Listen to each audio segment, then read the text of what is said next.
नमस्कार मित्रों, हमारी सीरीज चल रही है एपिसोड नंबर 14 की, जिसमें हम बात कर रहे हैं भृगु संहिता की।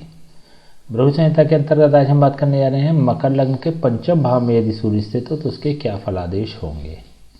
प्रथम भाव में 10 नंबर का मतलब होता है मकर लग्न, और मकर लग्न में सूर्य अष्टम भाव का स्वामी होता है। अष्टम भाव का स्वामी होकर जब यह अपने से दशम स्थान अर्थात कुंडली के पंचम स्थान पर बैठता है तो यह पंचम भाव के सापेक्ष नेगेटिव फल करने वाला बन जाता है, नकारात्मक फल प्रदान करने वाला बन जाता है। देखिए, हमने लगातार बात करते चले जा रहे हैं। जब हमने भृगु संहिता की बात करी तब भी हमने बात करी थी कि अष्टम भाव कुंडली का रंध्र स्थान होता है। रंध्र स्थान कह के भृगु संहिता ने इसको संबोधित किया था।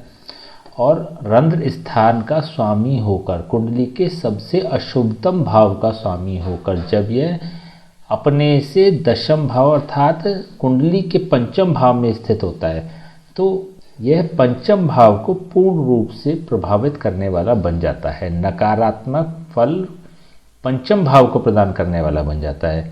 देखिए, एक सिद्धांत की भी हम लगातार बात करते चले जा रहे हैं कि कोई भी ग्रह जब अशुभ भाव का स्वामी होकर शुभ भाव में बैठता है तो वह अपना अशुभत्व उस शुभ भाव को दे देता है और स्वयं शुभ हो जाता है।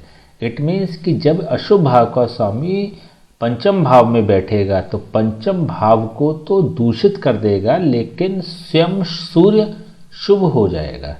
तो ऐसी स्थिति में पंचम भाव के समस्त जो कंटेंट्स होते हैं वह नेगेटिव हो जाएंगे। पंचम भाव होता है मान सम्मान प्रतिष्ठा का भाव। पंचम भाव होता है संतान सुख का भाव, संतान का भाव, प्रथम संतान का भाव, पोजीशन का भाव, डेजिग्नेशन का भाव। इसके अलावा भी अन्य कंटेंट्स हैं। अगर आपको बहुत विस्तार से जानना है तो इसके लिए आपको जो हमने पंचम भाव से संबंधित या द्वादश भावों से संबंधित जानकारियां जब आपको प्रदान की थी तो उसमें हमने पंचम भाव की विस्तार से बात करी थी। तो आप अगर चाहें तो उसको भी देख सकते हैं, जिससे कि आपको पता चल जाएगा कि पंचम भाव के संपूर्ण कंटेंट्स या गुण क्या होते हैं।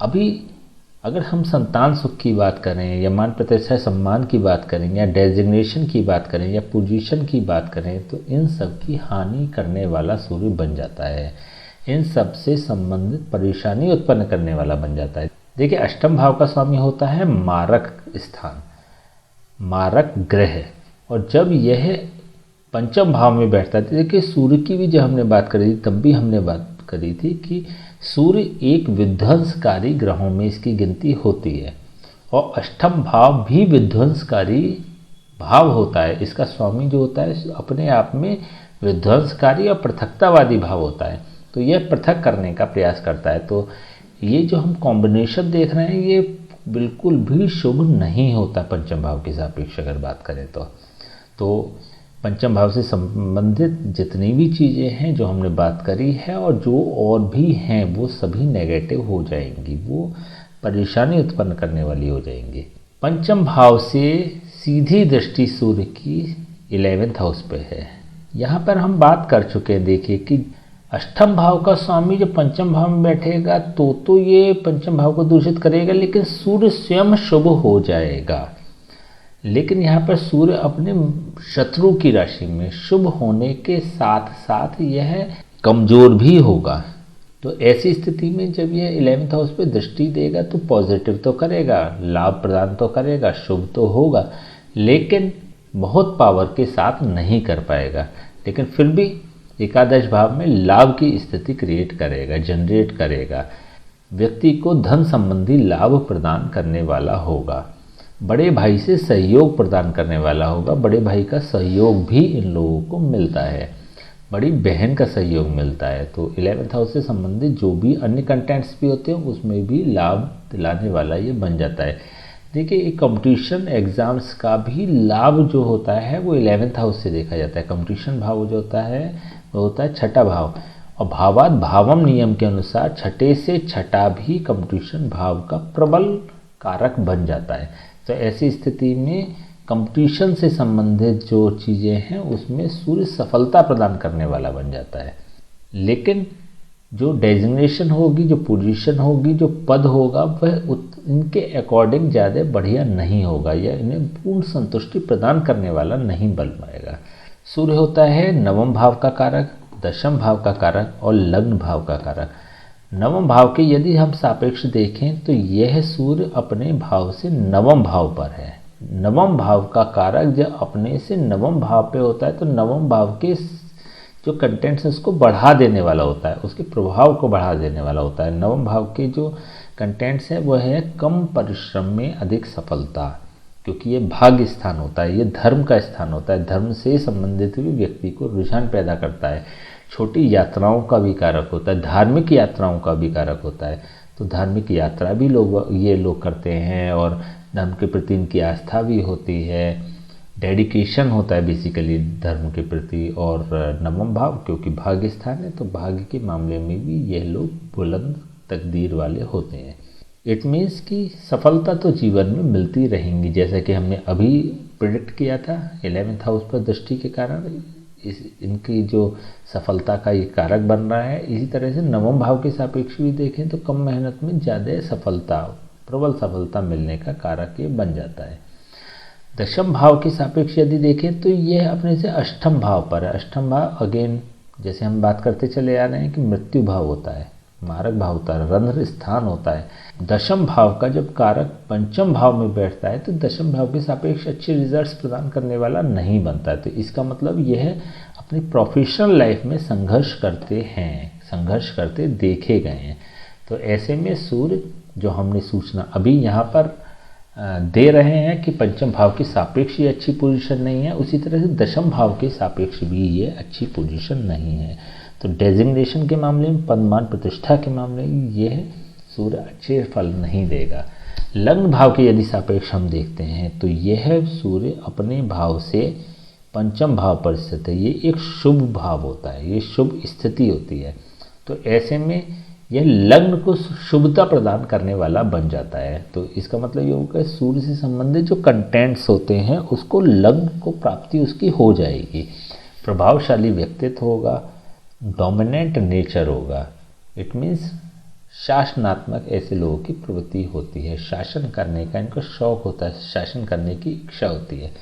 देखिए सूर्य का एक कंटेंट्स भी ये भी होता है कि वो मान सम्मान और प्रतिष्ठा की बढ़ोतरी करने वाला भी होता है। देखिए यहाँ पे दो कंट्रोवर्सी हो रही है। पंचम भाव में बैठने का कारण ये सूर्य दिखाता है कि मान प्रतिष्ठा सम्मान की हानि हो रही है, लेकिन लग्न के सापेक्ष ये दिखा रहा है कि मान सम्मान और प्रतिष्ठा की बढ़ोतरी हो रही है। तो दोनों स्थितियों में से क्या कंसीडर किया जाए? तो इसका सीधा सा मतलब हो गया कि सूर्य की, क्योंकि सूर्य शुभ है, इस कुंडली में सूर्य शुभ बन रहा है, तो ऐसी स्थिति में सूर्य की जब महादशा अंतरदशा होगी और 22 साल की उम्र तक ऐसे लोगों को मान सम्मान प्रतिष्ठा की हानि होगी। लेकिन 22 प्लस की जब उम्र होती है, जब सूर्य की उम्र निकल जाती है 22 साल की अवस्था, उसके बाद की जो स्थिति होती है वह यह सूर्य सम्मान और प्रतिष्ठा प्रदान करने वाला बन जाता है। ऐसा भी संभव है कि ऐसे लोगों का